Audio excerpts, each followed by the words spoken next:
Yo, yo, yo, yo, yo. I had to start the intro off a little different. My bad, you guys. I know I'm like maybe 2 days behind you, boy. I got so much things going on. I got so many things happening.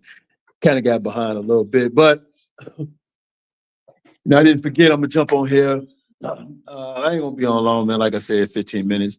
I might get on later on the day. It depends on what's happening, man. There's so many things going on. So first of all, let's talk about something real quick because a lot of times what happens in the sport of boxing is people too many times people are prisoners of the moment, right? And that's just the truth. Too many times in this sport, people are prisoners of the moment, right? Like it's funny because as fighters have to have short memories. I don't have a problem with that. I think if you're gonna be a fighter, you got to have a short memory because you got to erase what happened in your last fight and do better in your next fight. Okay. But as fans, as analysts, pundits, enthusiasts, even YouTubers, we should never have short memories. We should always remember, right? When we're talking about fighters, we should remember their career. Okay. As you all know, Shakur Stevenson basically dog walked Teofimo Lopez. I mean, nobody expected that dog walking, right? But here's the thing, because now all of a sudden, now once upon a time, remember, it wasn't too long ago they were just calling Shakur Stevenson Mickey Mouse. We're not gonna remember Turkey. I'm not gonna be paying for no more Mickey Mouse fights, and that was coming off his performance against De Los Santos. And I was telling everybody, hey man, that performance by Shakur against De Los Santos is a one-off. Because if you go back and watch Oscar Valdez, if you go back and watch Jamel Herring, if you go back and watch Joel Gonzalez, Shakur never fought like that. Okay? He had a one-off. Now he goes in there against Teo. Now, mind you, he just got done fighting William Zepeda, right? And Zepeda is a different type of fighter. Styles make fights, ladies and gentlemen. Styles make fights.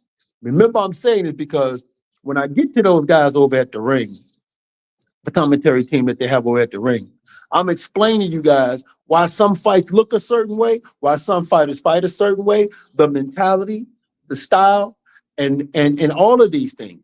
Because again, motherfuckers have shown that they got short-ass memories out here, right? So now everybody's raving and ranting about Shakur's performance. Rightfully so, because nobody saw Shakur doing that. We over at Three Kings, we said that he would win, but we didn't think it was going to be like that, right? We thought some of the things that Teofimo Lopez had in his toolbox would make it somewhat competitive. But the one thing I said, and the one thing that actually I just said it on the breakdown, this is something all of us had been saying about Teofimo Lopez Sr., which is he's not a good trainer on how to talk his son and tell his son what to do when he's losing the fight. When he's ahead of the fight, he's good at motivating his son, keep him when he's ahead of the fight. But when he's behind, he's not very good at telling him what to do. We saw that in the freaking ring when he was telling his son, you got to hit him. You got to attack him. Yeah, great. How? We know that. Yes, you have to hit him. You have to attack him. We know that. How? What's the strategy? What's the footwork? What's the plan? Like how? Triple up on the jab. Son, you got to triple up on the jab, and he's going to dip this when you come, stop throwing at the head, throw at the chest, and when he ducks down, you get him in the head, okay? Notice how when you jump on him, he covers up right away. Okay, so stay jumping on him, keep him covered up. That's just snippets of what he could have told his son. But anyway, let's remember that they was just recently calling Shakur Stevenson a Mickey Mouse fighter. They was just recently saying it. And the reason being is, listen, styles make fight. Edwin De Los Santos is not a pressure fighter, right? Edwin De Los Santos has a different style than Teofimo Lopez. And outside of maybe Shakur's hands bother him, I'm not using that as an excuse because when you get in that ring, when you step in that ring, it is what it is. And this is coming from somebody that's a former fighter, man. When you step in that ring, bro, it is what it is, right? But the style of Edwin De Los Santos was a little different. So that's why Shakur had to fight the way he fought. Because he could just stand there and do what he wanted to do, like he was able to do against Lopez. That style was a little different. Lopez is a fighter that has to also be first. So what Shakur did was, first thing he did was he established that freaking jab. Once he established that jab and started landing that jab, he knew he could beat him. Now, here's the thing I want everybody to remember, though, about Lopez. We've seen Lopez on the other end of looking bad against boxers. We saw it against Jermaine Ortiz. We saw it against, I think it was Nakatani.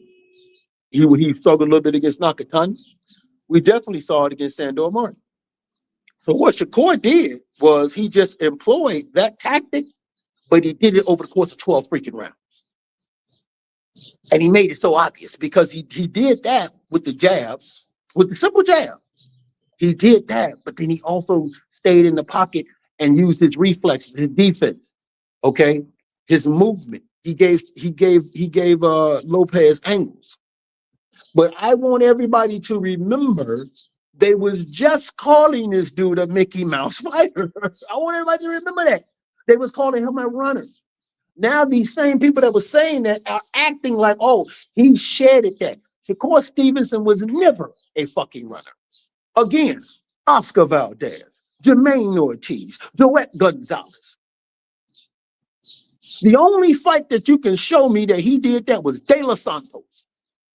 So he was never a runner. What they saw was Shakur at his very best doing what he has always done, except for one fight, but he did it at a high freaking level. And that's the problem that I have. Because now they're getting freakishly carried away. And they really are. They're getting extremely carried away. Right? And they really are. Because we'll talk about it. They're talking about some number 2 pound for pound. No. I can't give him number 2 pound for pound because he beat who? Teofimo Lopez, a guy that I saw had deficiencies against Sandor Martin, George Kambosos, who else did I name? Jermaine Ortiz. We've seen Teofimo Lopez struggle against C-level fights. We saw that. Those guys I named, Jermaine Ortiz, C-level, George Kambosos, C-level, Sandor Martin, C-level. So we've seen him struggle against guys who could box. The problem is Shakur could box and he had great defense and higher ring IQ. Boom. So I can't make him number 2 pound for pound over Naoya Inoue. Show me what deficiencies we saw against Stephen Fulton before Naoya Inoue knocked him out. Show me what deficiencies we saw against Artur Beterbiev before Bivol, essentially won that rematch. So I can't give him number 2 pound for pound. We can, if you want to make a case he should be somewhere in the top 5, okay, we can talk about it. But I'm not putting Shakur Stevenson over Naoya Inoue or Jesse Rodriguez. I'm not doing that. Or Dimitri Bivol. I'm not doing that. Everything else we can definitely talk about. Everything we can definitely talk about. You can make a case maybe he should be higher than Devin Haney. Okay. Everything else we can talk about. But to say he's number 2, and then I think some people are making the argument he could be number 1. No, come on, man, stop. But let's not forget, they was recently calling Shakur a Mickey Mouse fighter. That's my whole point. Now all of a sudden, he's on everybody's list because he had this great performance, right? He had this great performance, and it was a great performance against Teofimo Lopez. But let's not act like we didn't know Teofimo had holes in it. No one was expecting this, though. It's just like Terrence Crawford when he fought Earl Spence. Nobody was expecting that performance Terrence Crawford gave. We figured he'd win, but not like that. Same thing here, man. Like I said, styles make fights. All right, so next up, we're going to talk about this one. We'll go into the ring. So the ring, ring has their own panel.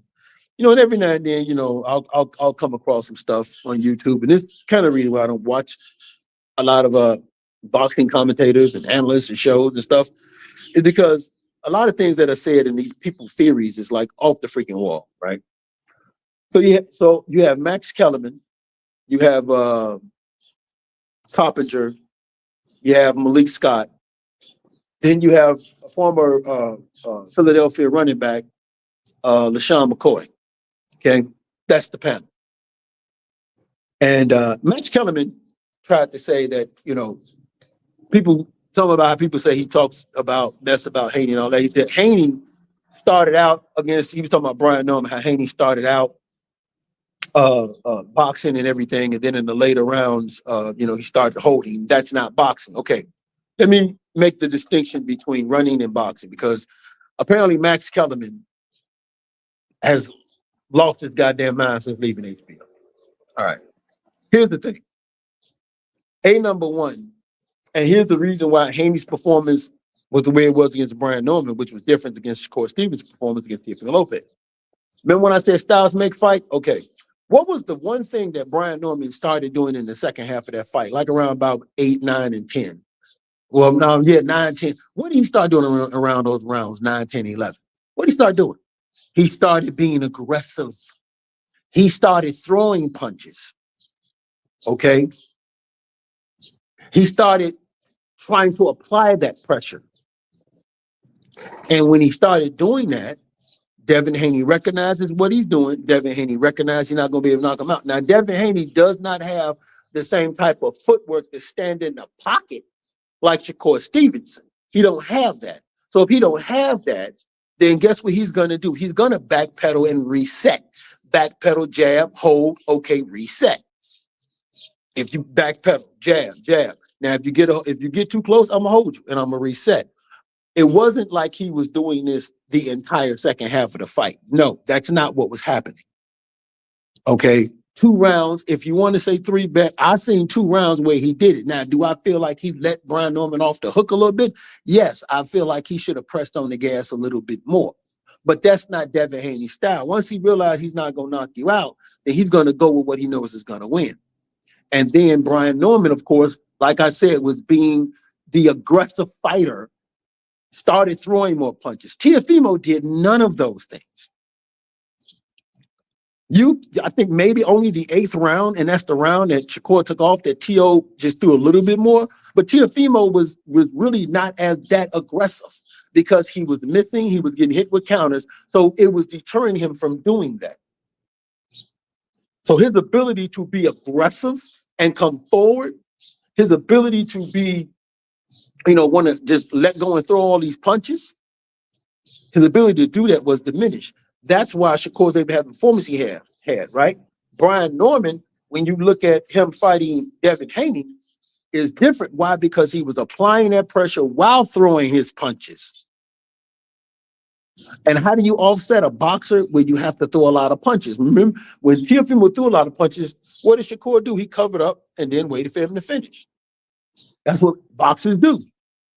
When you get in close, one or two things, they're either going to cover up, wait for you to finish, a la Winky Wright, or they're going to hold you like Floyd, reset, bam, let's go. That is very much so boxing, Max Kellerman. That actually is boxing. We've seen Vladimir Klitschko do it. We saw Tyson Fury do it. Okay? That actually is boxing.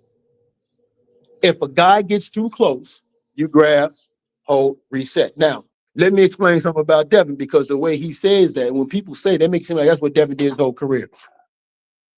He did it against Jorge Linares, but he did it when he got hurt in the 10th round. Well, you're supposed to do that. Show me where Devin Haney did that multiple times against Jojo Diaz. Show me where Devin Haney did that multiple times against George Kambosos. Show me where Devin Haney did that to this degree against Regis Prograis. Show me where he did that. This is why I say, you got to have better memories than this. Because when you say these things about these fighters, you're giving the impression they always do that. No, the fuck they do not. Because every fight is different. Because every style of the fighter is different. But I would love for anyone to show me in a Regis Prograis fight where Devin Haney held a lot.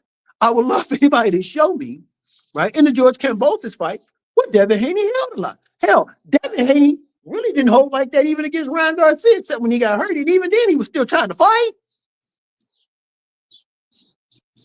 So it's like when you say these things, when these pundits say these things, you have to give the explanation as to why they're doing it. Explain it to the people instead of just running off at the mouth, criticize. Well, explain, hey, well, this is why he did this and this is why he did that.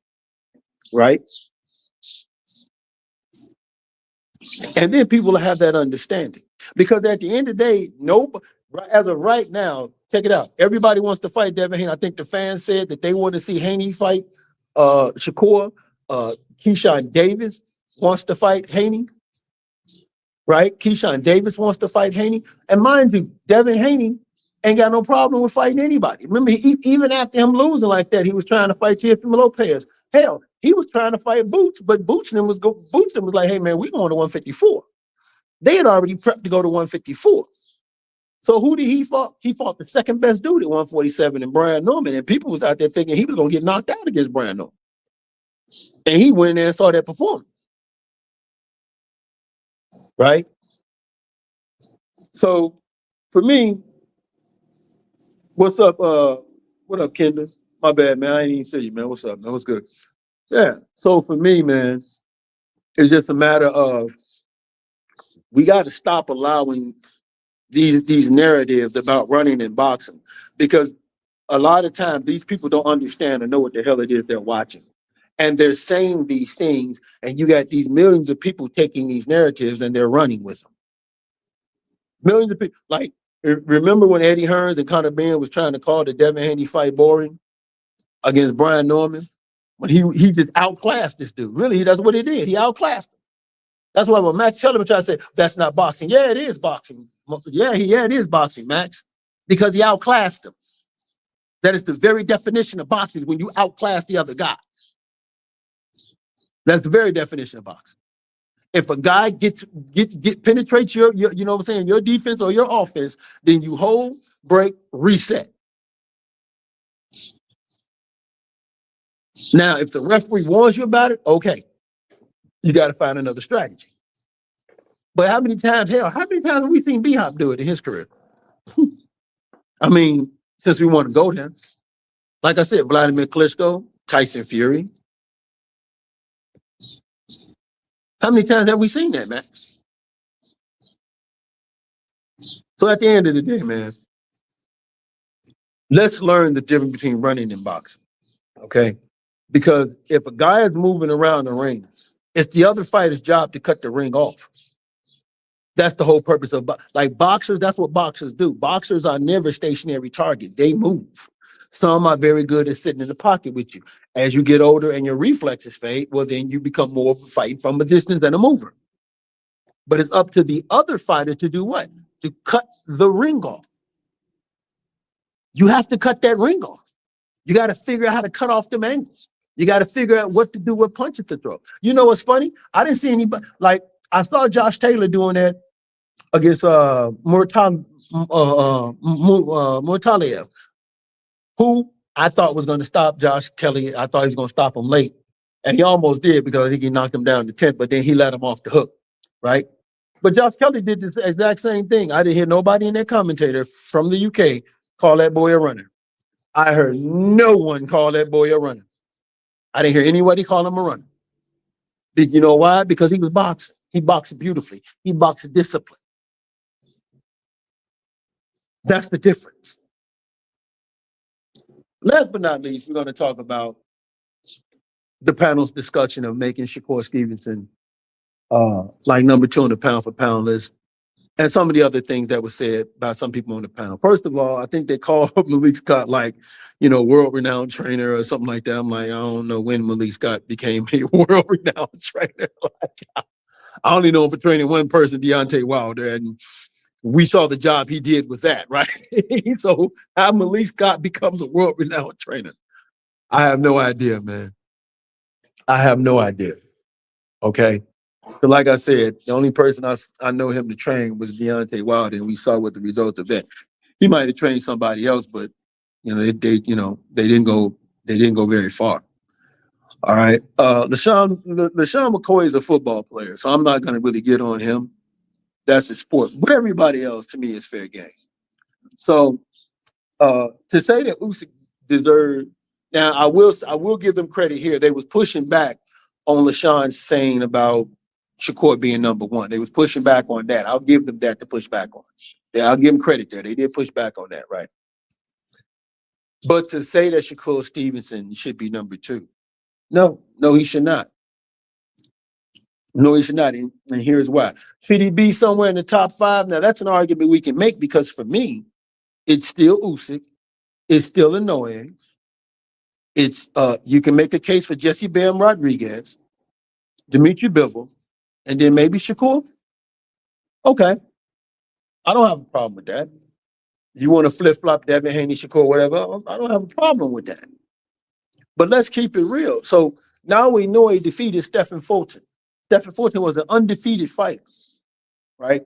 Teofimo Lopez had been defeated. I mean, somebody figured out a way to beat Teofimo Lopez, who was George Kambosos. Now, the one fight that you can make the case that Fulton should have lost was against Brandon Figueroa. Well, Brandon Figueroa is a much better fighter than George Kambosos. As a matter of fact, that was, if I'm not mistaken, was that not a unification? So Brandon Figueroa was a much better fighter than George Kambosos. So even if you want to make the case Fulton should have lost, well, look who he should have lost to. Brandon Figueroa. But he didn't lose to Brandon Figueroa, right? All right, bet. So now we know no one thought now we know was going to do to Stephen Fulton what he did. We think he was going to just beat him up because Stephen Fulton never showed us any type of chink or flaw in his boxing ability to the same degree when I can look at Teofimo Lopez and say, I saw Sandor Martin, I saw Jermaine Ortiz, and I saw George Kambosos. Get in your ass. You cannot say that about Stephen Fulton. You can say, hey, I saw one fighter I think should have got a nod against you, but you can't sit there and say, we seen you struggle with these. You can't say that to Stephen Fulton. So you didn't see that chink in Stephen Fulton's armor. And now you know it went in there and blasted him. Blasted him. Right? And let's not forget how now in a way when he went through that the World Boxing Super Series, how he ran through a lot of champions in there. He ran through a lot of them champions. I forget the Latino guy name who was a former champion. He beat him down with a body shot. Beat him down with a body shot. So the monster Naoya Inoue has been out there running over a lot of dudes that is of higher quality or on the same level as Teofimo Lopez. Not to mention, I think he's a 2-division undisputed champion. If memory serves me correct, I believe Naoya Inoue is a 2-division undisputed champion.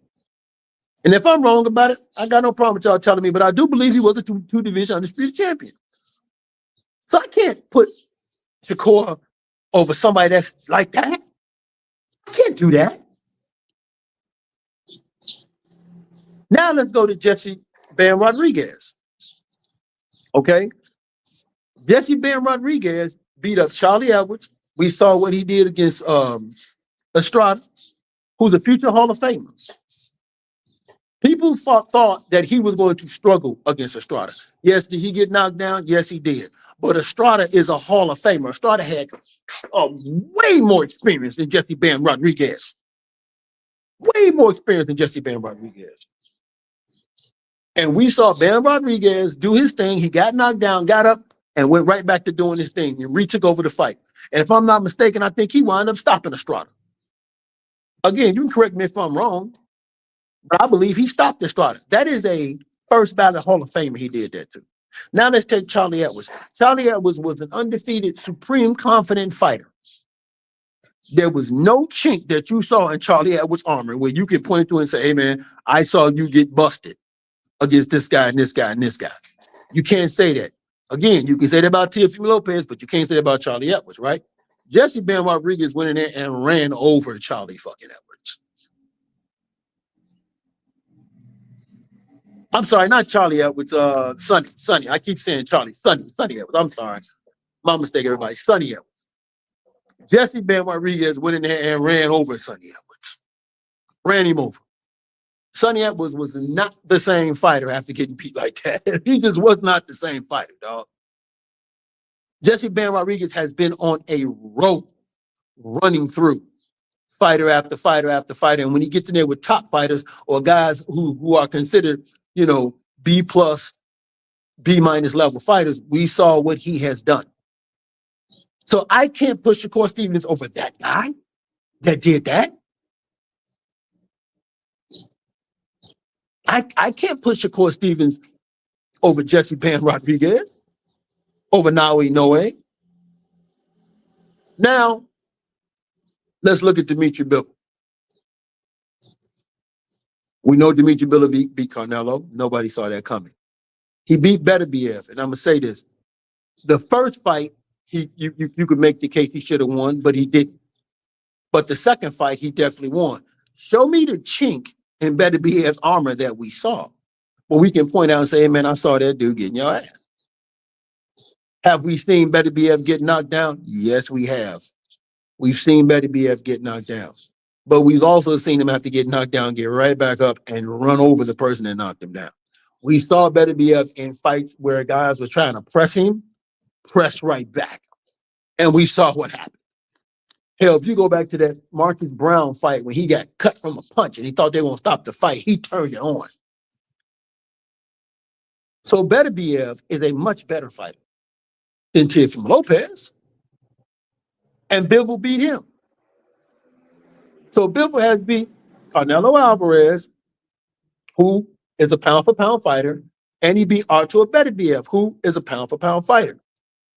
So can I put Shakur over him simply because he beat Teofimo Lopez? No. No, I cannot. So let's pump the brakes here a little bit. I'm not saying that Shakur should not be on. I just said right here, you could make a case that boy should be maybe number 5. Because the conversation would be between him and Devin Haney, what do we do? Because Haney also has some good names on his resume. He has Regis Prograis, he has George Kambosos, he has Vasyl Lomachenko. He just recently fought Brian Norman, and he's a 3-division world champion, a former undisputed champion. So we can, you know what I'm saying? We can we can look at Devin Haney and we can have a discussion between him and Shakur Stevenson as maybe number 5, because the performance against Ryan Garcia is always going to be in people's head. Right, that performance is always going to be in people's head where he showed lack of ring IQ for not blocking that left hook. That'll always be right there in their head. That's why if someone wants to have that discussion, I will not argue if you want to put him over Devin Haney, because that still stays in my mind. But to put Shakur over those other guys, no. Why? Because he beat Teofimo Lopez. I'm not saying that what he did does not deserve a pound for pound, because he did fight a top guy and arguably the best guy at 140. He did put on a Crawford-esque type of performance where he just went in there and dominated. He did do that. But Alexander Usyk went in there against guys who are outweighing him by 20, 30 pounds. Now, if we go to cruiserweight, Usyk dominated everybody he fought. Murat Garcia was supposed to be his toughest fight when he fought for Undisputed, and he just beat the crap out of him. Then he's coming off a performance where he just knocked out Daniel Dubois. In the second fight, in the one fight with Dubois, we're talking about something he knocked him. Okay, well, he ended that with a knockout. He beat Anthony Joshua twice. He beat Tyson Fury twice. He beat Daniel Dubois twice. I cannot put Shakur Stevenson over a guy that had a run like that. This dude had a run like that. I cannot put Shakur Stevenson over a fighter that had a run like that. Let me say the names again. Anthony Joshua, twice. Tyson Fury, twice.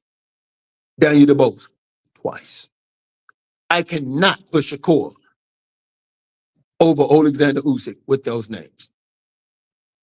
And then, like I said, when I look at Inoue, he's a two-division undisputed champion. And then I look at what Inoue did in that World Boxing Super Series tournament, the guys that he beat down, and he's been repeatedly beat them down, and particularly Stephen Fulton, when Fulton was undefeated. I can't put him over that. And same thing with Dimitri Bivol, because Fulton and a lot of guys that Inoue faced, I'm not going to say a lot, but Stephen Fulton, you can put maybe slightly higher than Teofimo, because like I said, Stephen Fulton, biggest slight would be Brandon Figueroa, and Brandon Figueroa is a better fighter than George Kambosos. Then, of course, you can look at Emmanuel Rodriguez, who was a former champion. We saw what Naoya Inoue did to him. Jesse Rodriguez, what I say, Sonny Edwards, and then Juan Francisco Estrada, and then Dimitri Bivol, Artur Beterbiev, Canelo Alvarez. So does Shakur go over them? No. Is he right there with them? I don't have a problem, like I said, with somebody putting him number 5.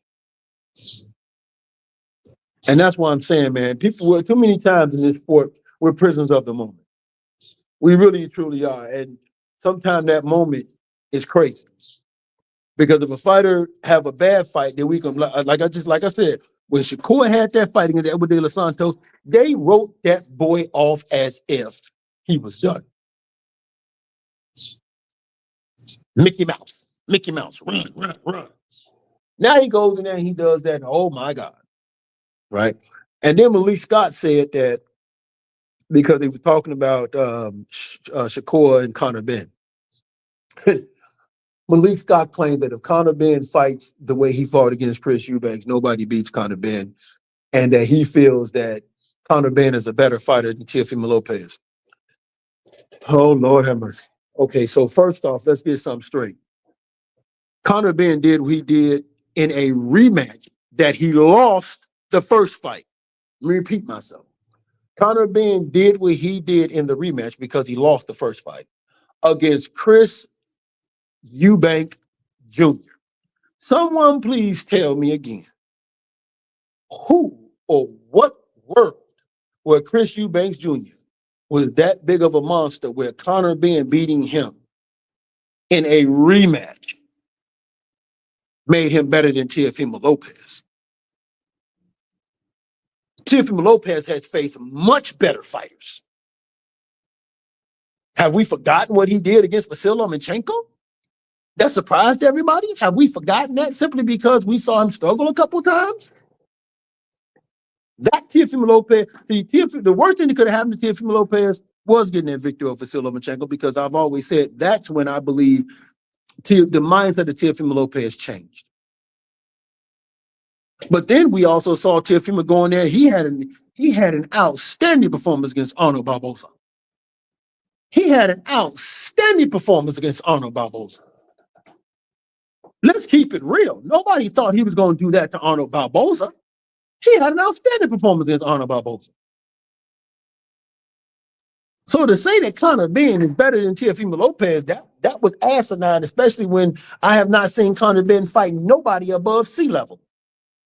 Name me the one fighter Conor Benn has faced that's above sea level. At least I can look at Teofimo Lopez and say, hey, man, he fought some good C+, B- level fighters. Yeah, I thought he peaked at Loma too, but here's the thing about Loma. After that fight, they felt like, man, we've done all, like, their mindset changed. And I said this, I said their mindset changed. They felt like we ain't got to do nothing else. We beat Lomachenko, we ain't got to do nothing else. And that was the drop off for them. Right? That was the drop off for them. And that's when we saw him struggle. When we saw him lose against George Kambosos, then we saw him, we saw his performance against Jermaine Ortiz. We also saw his performance against Sandor Martin, right? But then, he went back to the drawing board, and of course, we saw what he did against Arnold Barboza.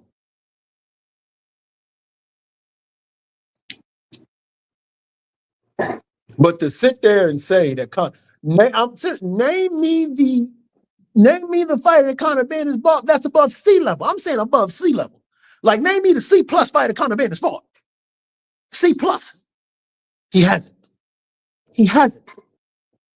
He has not. Do not sit there and tell me Chris Eubank Jr. is a C+ level fighter. Chris Eubank Jr. is a dude that still, even now, has not developed a fucking jab. So do not sit there and tell me that Chris Eubank Jr. is a C+ level fighter. He is not. He is C. Barely scratching C2. I'll be honest there. Conor Benn has been in the welterweight division while that division has been hot not once but twice and has not fought no one. Conor Benn has not even fought for any of the titles on the domestic level. This is a dude that's been around for 9 years and have done jack shit. So how are we saying that Conor Benn, who has fought nobody on the level of Vasyl Lomachenko, who has fought nobody on the level of Sandor Martin, because Sandor Martin to me is a C+ level fighter. I'll even, C+. I maybe give him B-, but C+ for sure, right? He's fought nobody on the same level as Shakur Stevenson. He's fought nobody on the same level as Arnold Barboza. These are dudes that Teofimo Lopez fought. Hell, I don't think Conor Ben has fought nobody on the same level as Jermaine Ortiz, because Jermaine Ortiz to me is C+.